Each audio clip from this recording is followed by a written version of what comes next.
ਅੱਜ ਦੀ ਕਿਤਾਬ ਹੈ ਅੱਲੜ ਬੱਲੜ ਬਾਵੇ ਦਾ। ਇਹ ਪੰਜਾਬੀ ਨਾਵਲ ਹੈ ਜਿਸ ਨੂੰ ਮਲਕ ਇਸ਼ਫਾਕ ਹੋਰਾਂ ਨੇ ਲਿਖਿਆ ਹੈ। ਉਹਨਾਂ ਦਾ ਇਹ ਨਾਵਲ ਜਾਗੀਰਦਾਰੀ ਨਿਜ਼ਾਮ ਦੇ ਖਿਲਾਫ ਹੈ। ਪਿੰਡਾਂ ਥਾਵਾਂ 'ਤੇ ਚੌਧਰੀ ਜਾਗੀਰਦਾਰ ਵੱਡੇ ਤਗੜੇ ਜਿਹੜੇ ਬੰਦੇ ਨੇ ਉਹ ਕਿਵੇਂ ਆਪਣੇ ਅਸਰ ਰਸੂਖ ਨਾਲ ਮਾੜਿਆਂ ਅਤੇ ਲਿੱਸਿਆਂ ਨੂੰ ਆਪਣੇ ਜ਼ੁਲਮ ਦਾ ਨਿਸ਼ਾਨਾ ਬਣਾਉਂਦੇ ਨੇ ਅਤੇ ਫਿਰ ਮਾੜੇ ਅਤੇ ਲਿੱਸੇ ਆਪਣਾ ਬਦਲਾ ਕਿਵੇਂ ਲੈਂਦੇ ਨੇ।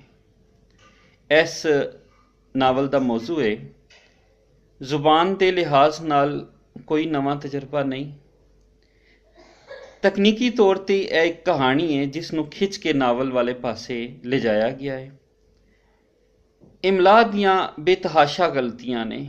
ਹੁਣ ਕਾਫ ਛੋਟੀਏ ਕੀ ਜਿਹੜੀ ਹੈ ਉਹ ਪੰਜਾਬੀ ਦੇ ਵਿੱਚ ਮਕਰੂਹ ਹੈ, ਲੇਕਿਨ ਇਹ ਬਾਰ-ਬਾਰ ਫੇਸਬੁੱਕਸ ਵਾਲਿਆਂ ਨੂੰ ਪਹਿਲੇ ਵੀ ਈਮੇਲ ਦੇ ਰਾਹੀਂ ਦੱਸਿਆ ਗਿਆ ਕਿ ਪੰਜਾਬੀ ਦੀ ਇਮਲਾ ਇਕਸਾਰੀ ਕਰੋ। ਇੱਕੋ ਸਫ਼ੇ ਦੇ ਉੱਤੇ 3-3 4-4 ਤਰੀਕੇ ਦੇ ਨਾਲ ਲਫ਼ਜ਼ ਲਿਖਿਆ ਹੋਇਆ ਇਹ ਪੰਜਾਬੀ ਜ਼ੁਬਾਨ ਵਾਲਿਆਂ ਨੂੰ ਪੜ੍ਹਨ ਵਾਲਿਆਂ ਨੂੰ ਜਿਹੜੀ ਕੋਫਤ ਦਾ ਜਿਹੜਾ ਉਹ ਸਾਹਮਣਾ ਕਰਨਾ ਪੈਂਦਾ। ਇਹਦੇ ਨਾਲ ਕੋਈ ਜਿਹੜਾ ਐਸਾ ਬੰਦਾ ਜਿਹੜਾ ਪਹਿਲੀ ਵਾਰੀ ਪੰਜਾਬੀ ਪੜ੍ਹ ਰਿਹਾ ਉਹ ਕੀ ਸਮਝੇਗਾ।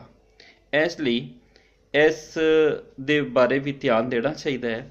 ਓਵਰਆਲ ਕਹਾਣੀਕਾਰ ਨਾਵਲ ਨਗਾਰ ਹੋਰਾਂ ਨੇ ਬਹੁਤ ਜ਼ਿਆਦਾ ਕੋਸ਼ਿਸ਼ ਕੀਤੀ ਹੈ ਕਿ ਪੁਰਾਣੇ ਵਸੇਬ ਨੂੰ ਜ਼ਿੰਦਾ ਕੀਤਾ ਜਾਏ, ਪੁਰਾਣੀ ਰਹਿਤਲ ਦੇ ਹਵਾਲੇ ਦਿੱਤੇ ਜਾਣ। ਉਹਨਾਂ ਨੇ ਬੜੀਆਂ ਚੀਜ਼ਾਂ ਜਿਹੜੀਆਂ ਨੇ ਅਲਾਮਤੀ ਤੌਰ 'ਤੇ ਉਹਨੂੰ ਬਣਾਉਣ ਦੀ ਕੋਸ਼ਿਸ਼ ਕੀਤੀ ਹੈ। ਮਾਈ ਗੇਂਦੀ ਦੇ ਕਿਸੇ ਰਿਸ਼ਤੇ ਨਾਲ ਜ਼ਬਰਦਸਤੀ ਚੌਧਰੀ ਕਰ ਦਿੰਦੇ ਨੇ ਅਤੇ ਫਿਰ ਉਹਦੇ ਹਵਾਲੇ ਨਾਲ ਚੌਧਰੀਆਂ ਦਾ ਕੀ ਅੰਜਾਮ ਹੁੰਦਾ ਹੈ, ਇਹ ਦੀ ਪੂਰੀ ਕਹਾਣੀ ਹੈ। ਅਸੀਂ ਥੋੜ੍ਹਾ ਜਿਹਾ ਦੇਖਦੇ ਹਾਂ, ਕੋਈ ਇੱਕ ਪੈਰਾਗ੍ਰਾਫ ਪੜ੍ਹਨੇ ਹਾਂ ਜਿਹਦੇ 'ਚ ਸਾਨੂੰ ਪਤਾ ਲੱਗੇ ਕਿ ਉਹ ਕਿਸ ਤਰ੍ਹਾਂ ਦੀ ਜ਼ੁਬਾਨ ਅਤੇ ਬਿਆਨ ਵਰਤੇ ਨੇ। ਨਿੰਮਾਂ ਥੱਲੇ ਲੁਹਾਰਾਂ ਦੇ ਦੁਕਾਨ ਤੇ ਨਾਈਆਂ ਦੇ ਥੜੇ ਤੇ ਲੋਕੀ ਤੇ ਬਾਹਰ ਜੰਗਲ ਪਾਣੀ ਗਈਆਂ ਸਵਾਣੀਆਂ।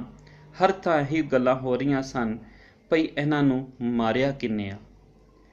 ਥਾਣੇਦਾਰ ਨੇ ਲਾਸ਼ਾਂ ਵੇਖ ਕੇ ਦੱਸਿਆ ਸੀ ਭਈ ਇਹਨਾਂ ਨੂੰ ਮਾਰ ਕੇ ਦਬਿਆਂ ਕੋਈ 8 ਕੁ ਦਿਨ ਤੇ ਹੋ ਹੀ ਗਏ ਹੋਣੇ ਨੇ।